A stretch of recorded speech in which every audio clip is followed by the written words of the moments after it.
Alhamdulillah, alhamdulillahi rabbil alamin, nasta'inu wa nastaghfiruh wa na'udzu billahi min shururi anfusina wa min sayyiati a'malina.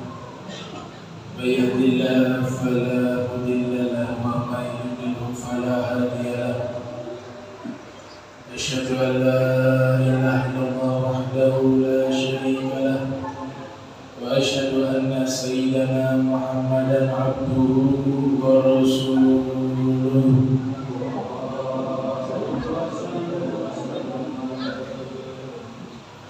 Allahumma shalli wa sallim wa karim wa zid ala sayyidina wa habibina wa qudwatina wa qurrati a'yunina maulana Muhammad wa ala alihi wa sahbihi ajma'in. Amma ba'du, fa ya ayyuhan nas usikum wa nafsi bitaqwallah faqad faza man ittaqa.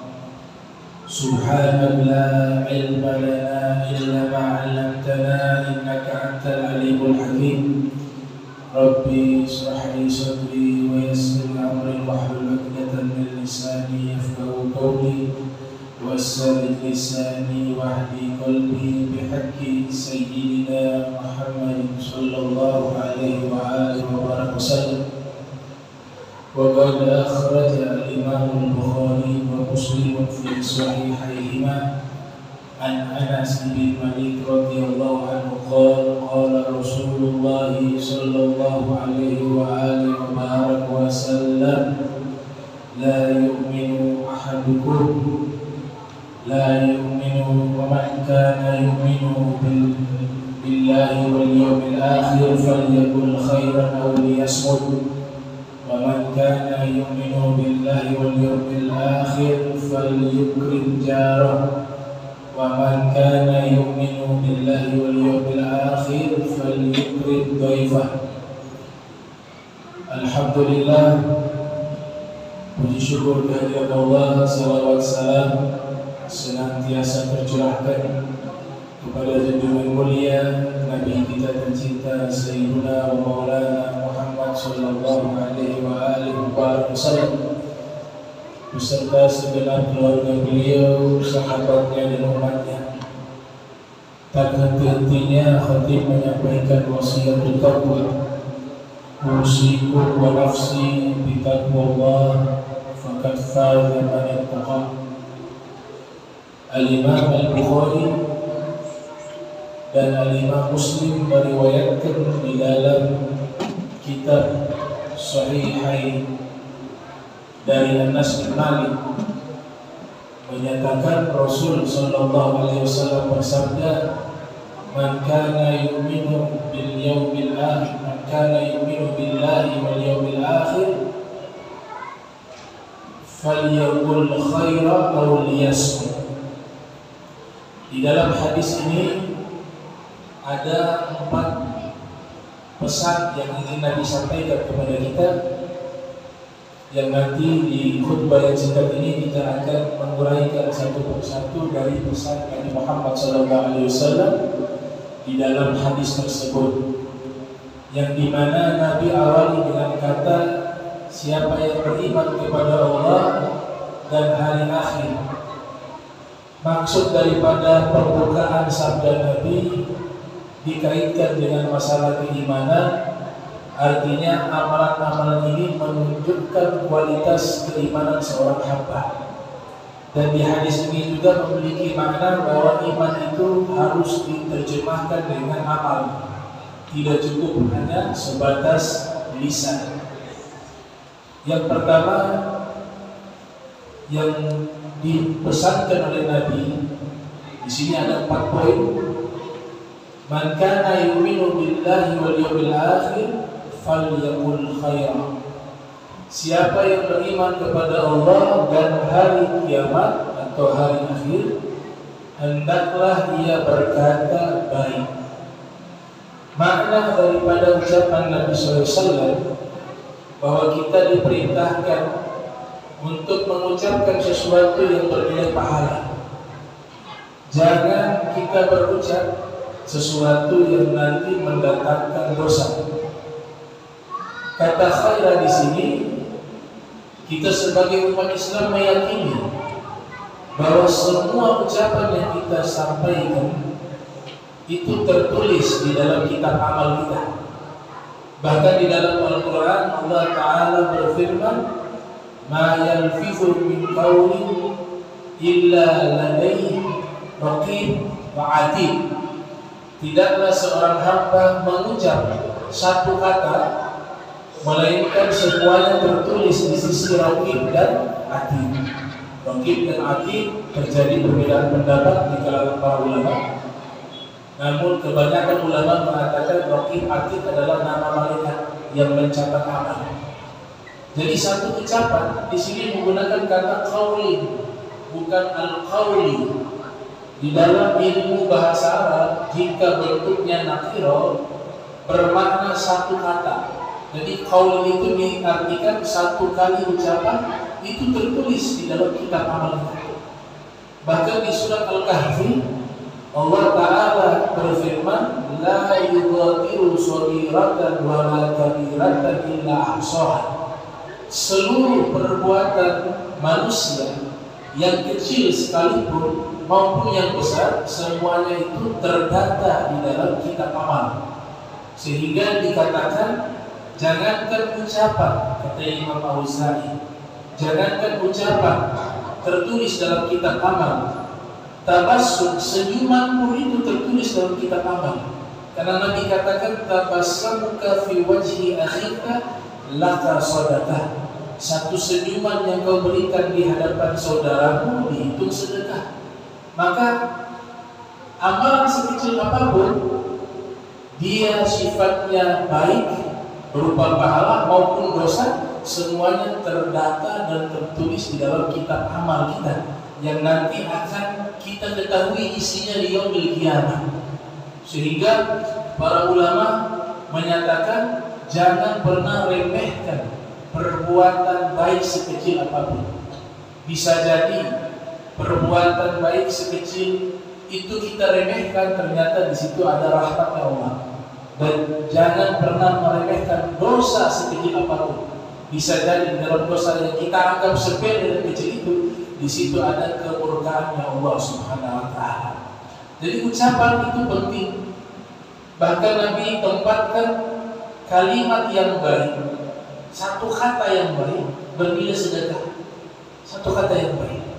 Di dalam hadis riwayat Imam Bukhari dan Muslim juga, Nabi bersabda, "Ittaqun nara walau bisyikki tamrah." Takutlah terhadap api neraka walaupun sedekah sepotong korma. Fa in lam tajid fa bi kalimah thayyibah. Kalau tidak ada kurma, sepotong kurma untuk kalian sedekahkan, Nabi katakan, maka berkatalah yang baik. Karena itu juga bernilai pahala, bernilai sedekah. Di dalam riwayat Muslim, Rasul sallallahu alaihi wasallam bersabda, "Al-kalimah at-thayyibah sedekah." Ucapan yang baik adalah sedekah. Jadi sebelum kita mengucapkan sesuatu, kita timbang dulu. Apa yang kita ucapkan ini apakah bernilai kebaikan? Apakah menyenangkan hati manusia? Apakah bernilai kebaikan? Jika itu sudah kita pikirkan, maka ucapkanlah. Tapi yang kita ucapkan bernilai dosa, menyakiti hati manusia, dan ucapan yang tidak ada nilai kebenarannya, maka jangan diucapkan. Sehingga Imam Malik mengatakan, al-aqil idza takallama tafarrasa, wal jahil idza takallama tafallata. Orang yang berakal itu sebelum berbicara dia berpikir terlebih dahulu apa yang ingin dia sampaikan sebelum dia menyampaikan. Adapun orang yang tidak berakal, dia berbicara terlebih dahulu kemudian dia berpikir. Nah, ini wasiat daripada Nabi kita Muhammad sallallahu alaihi wasallam. Jadi mengucapkan sesuatu punya korelasi dengan keimanan seseorang. Keimanannya makin baik, maka tentu ucapannya yang keluar dari lisannya adalah ucapan-ucapan yang baik.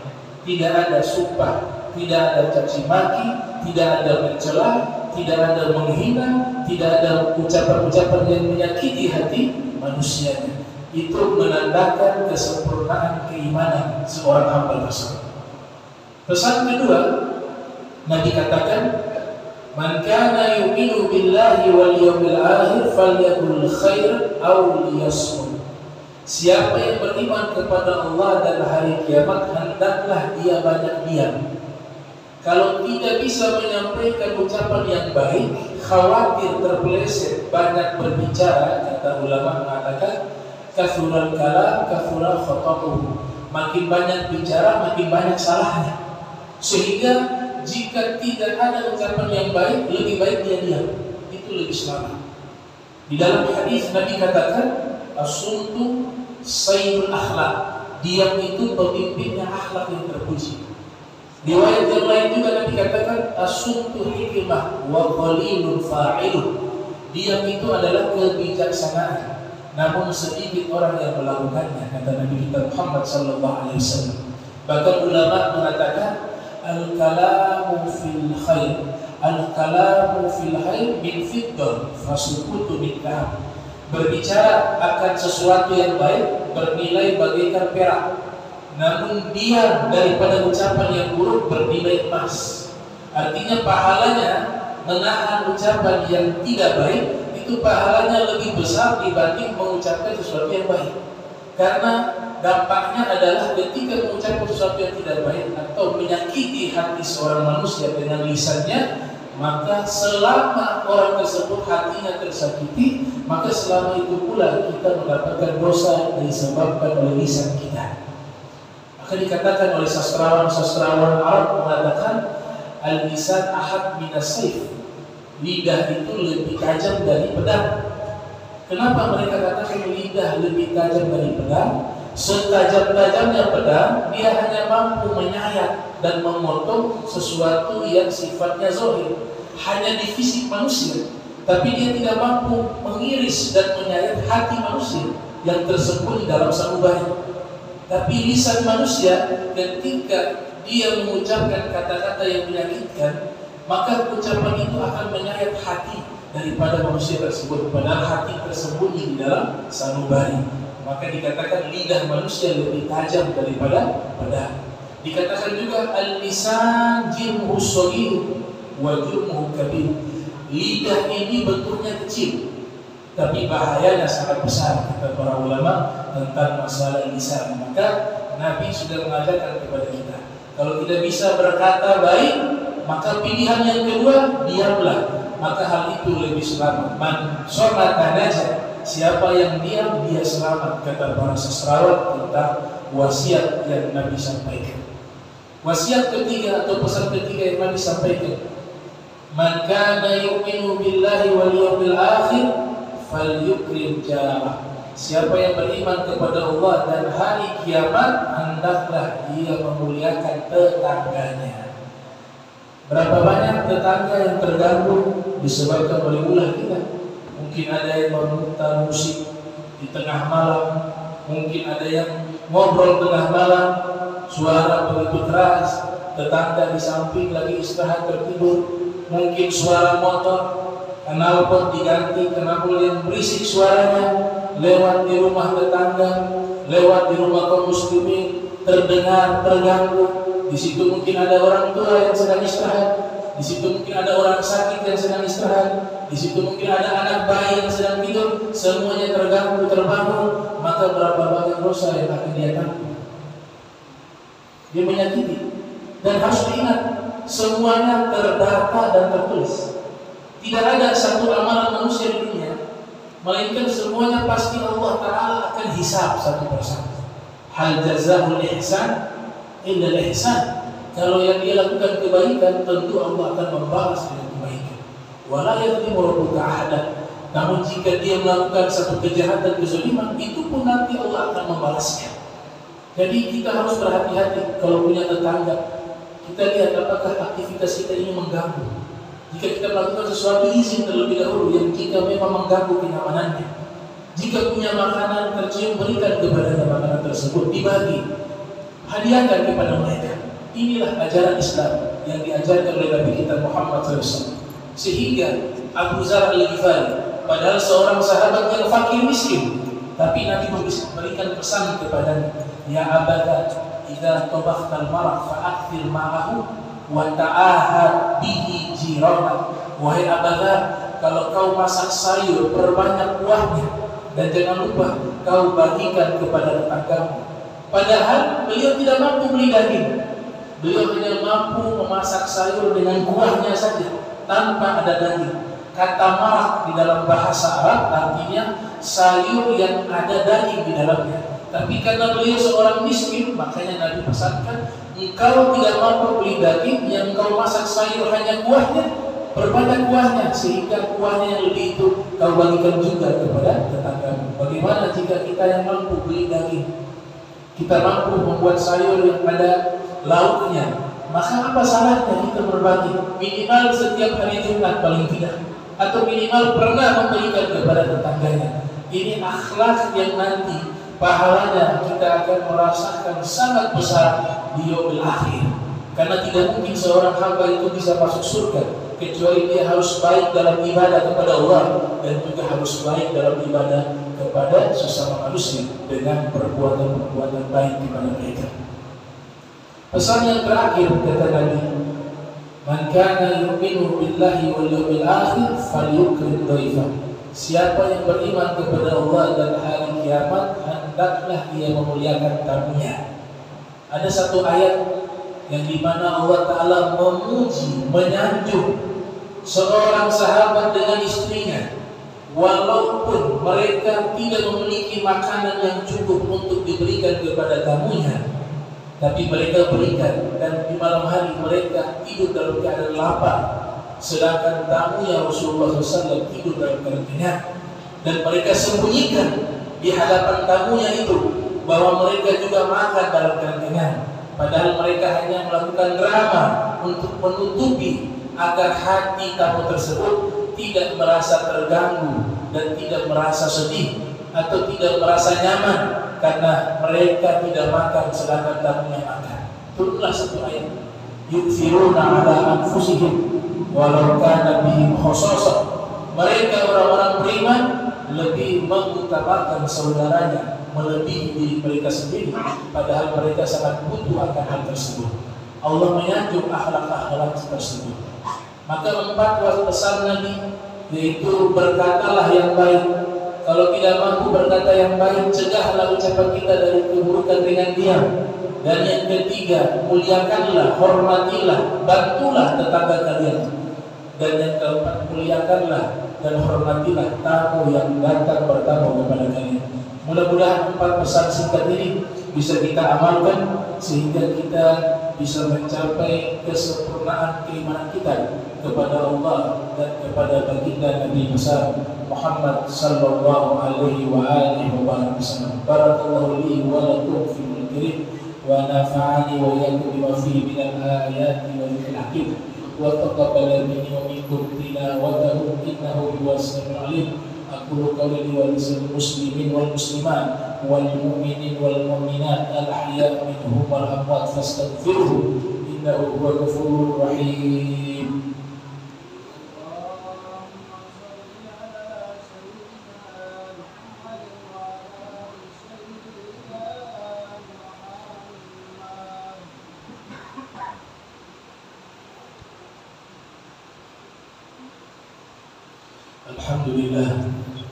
Alhamdulillah rabbil alamin. Allahumma shalli wa sallim ala sayyidina Muhammad al-fatih lima ughliq wal khatim lima sabaq wal nasir al-haq bil haq wal hadi ila siratal mustaqim wa ala alihi wa sahbihi haqqa qadrihi wa biqadari wa lima ba'du. Fa ya ayyuhan nas ittaqullaha wa hadil jum'a wal jama'at.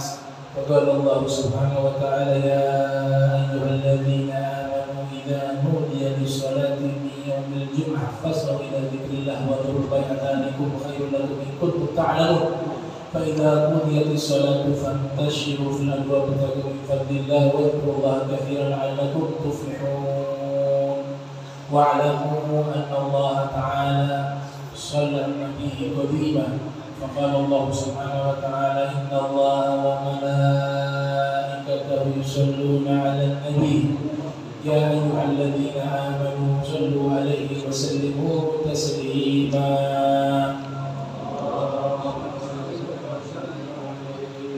اللهم صل وسلم على سيدنا محمد في الأولين وصل وسلم على سيدنا محمد في الآخرين وصل وسلم على سيدنا محمد في كل وقت وحين وصل وسلم على سيد الأنبياء المرسلين وعلى الملائكة المقربين وعلى عباد الله الصالحين أهل السماوات والأرضين ورضي الله تبارك وتعالى عن سيدنا أبي بكر وعمر وعثمان وعلي وعن سائر أصحاب رسول الله أجمعين والتابعين لهم بإحسان إلى يوم الدين وانصرنا وعلى برحمتك يا أرحم الراحمين يا الله يا حي يا قيوم لا إله إلا أنت يا الله يا واسع المغفرة يا أرحم الراحمين اللهم ادفع عنا المسلمين البلاء والبلاء والوباء والفحشاء والمنكر والسيوف المختلفة والشدائد والمحن ما ظهر وما بطن من بلدنا هذا خاصة ومن المسلمين عامة إنك على كل شيء قدير اللهم انصر إخواننا المسلمين في فلسطين اللهم انصر إخواننا المسلمين في الشام اللهم انصر إخواننا المسلمين في اليمن اللهم انصر إخواننا المسلمين في أفريقيا اللهم انصر إخواننا المسلمين في الهند اللهم انصر إخواننا المسلمين في باكستان اللهم انصر إخواننا المسلمين في أفغانستان اللهم انصر إخواننا المسلمين في الصين اللهم انصر إخواننا المسلمين في بورما اللهم انصر إخواننا المسلمين في تايلاند اللهم انصر إخواننا المسلمين في فلبين اللهم انصر إخواننا المسلمين من مشارق الأرض ومغاربها بحرها وبرها اللهم اغفر للمسلمين والمسلمات والمؤمنين والمؤمنات الأحياء منهم والأموات يا قاضي الحاجات يا رب البرية ربنا آتنا في الدنيا حسنة وفي الآخرة حسنة وقنا عذاب النار وادخلنا الجنة مع الأبرار يا عزيز يا غفار يا رب العالمين وصلى الله على سيدنا محمد وعلى آله وصحبه وبارك وسلم والحمد لله رب العالمين عباد الله إن الله يأمر بالعدل والإحسان وإيتاء ذي القربى والفحشاء والمنكر والبغي يعظكم لعلكم تذكرون فاذكروا الله يذكركم واشكروه فاسألوا فلذكر الله أكبر في الصلاة